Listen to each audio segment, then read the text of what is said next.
بسم اللہ الرحمن الرحیم۔ السلام علیکم ورحمۃ اللہ وبرکاتہ۔ معزز ناظرین گرامی، آج میں پھر آپ کے سامنے ایک دلچسپ موضوع لے کر حاضر ہوں۔ آج کا ہمارا موضوع ہے کہ اللہ تبارک و تعالی نے قارون کو زمین میں کیوں دھنسا دیا۔ تو آئیے شروع کرتے ہیں اس ٹاپک کو، لیکن اس سے پہلے میری آپ سے ایک ریکویسٹ ہے کہ میرے چینل کو سبسکرائب فرما لیں اور ساتھ میں بیل آئیکن کو بھی پریس کر دیں تاکہ میری ہر آنے والی نئی ویڈیو کی اپڈیٹس آپ تک فوراً پہنچ سکیں۔ تو دوستو، آج کا ہمارا موضوع ہے کہ قارون کو زمین میں کیوں دھنسا دیا گیا۔ یہ قارون نامی شخص حضرت موسیٰ علیہ السلام کے چچا کا بیٹا تھا، اور یہ بہت ہی خوبصورت اور خوبرو شخص تھا۔ اس کی خوبصورتی کا بڑا چرچا تھا، جس کی وجہ سے لوگ اس کو منور کہا کرتے تھے، یعنی روشن چہرے والا۔ اتنا خوبصورت یہ شخص تھا، اور اس کے بارے میں یہ بھی آتا ہے کہ یہ تورات کا سب سے بڑا عالم تھا۔ تورات کا سب سے بڑا عالم تھا، اور اللہ تبارک و تعالیٰ نے جب اس کو بے پناہ دولت عطا فرمائی، ایسی دولت کی فراوانی عطا فرمائی، تو پھر یہ مغرور اور تکبر والا ہو گیا۔ تو جب حضرت موسیٰ علیہ السلام پر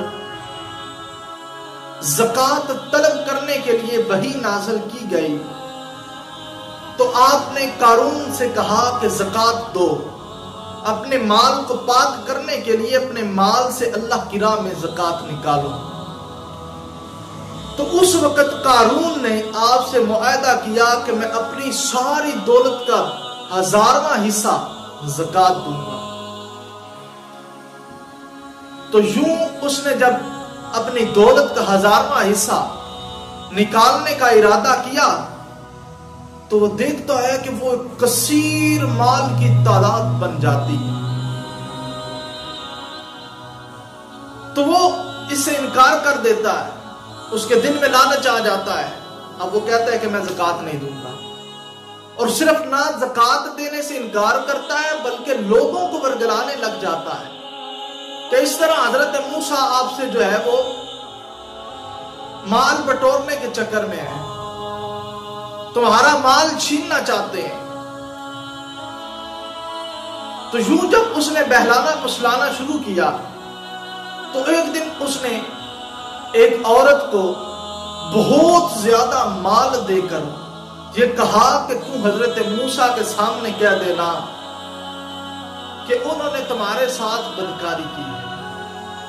اب وہ عورت پہلے لالچ میں آ گئی، بہت زیادہ مال دیا۔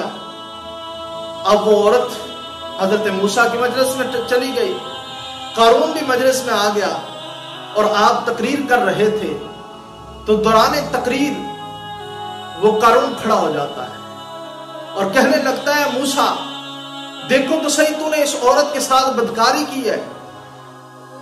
تو حضرت موسیٰ کہتے ہیں، اس عورت کو سامنے لاؤ۔ اس عورت کو سامنے لایا جاتا ہے۔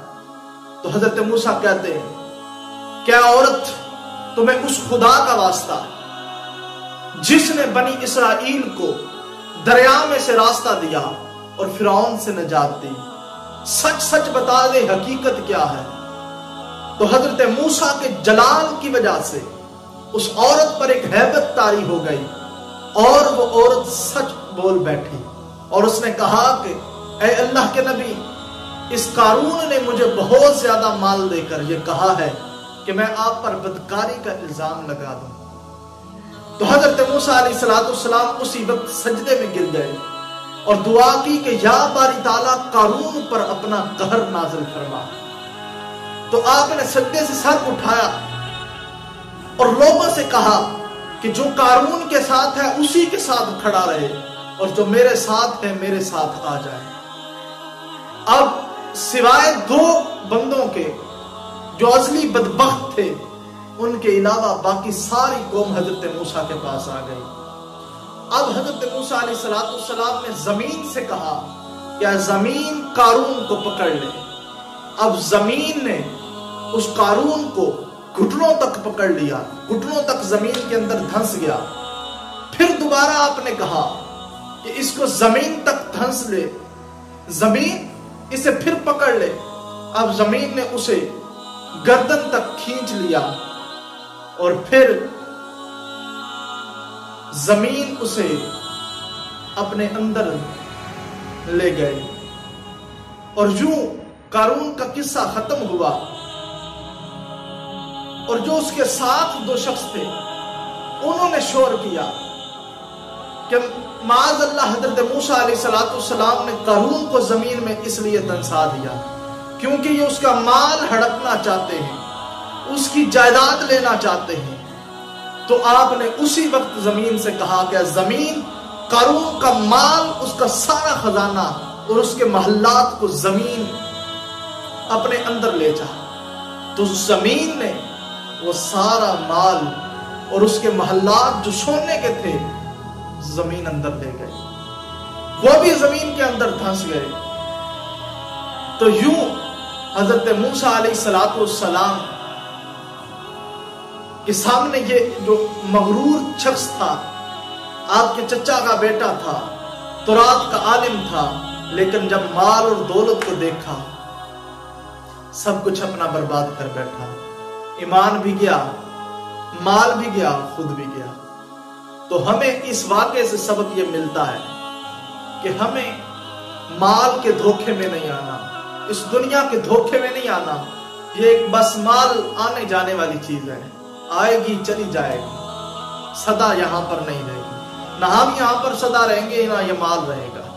تو پھر کیوں ہم اس مال کے پیچھے دوڑیں اور کیوں غرور اور تکبر کریں؟ غرور اور تکبر کرنے کی وجہ سے قارون زمین کے اندر دھنس گیا۔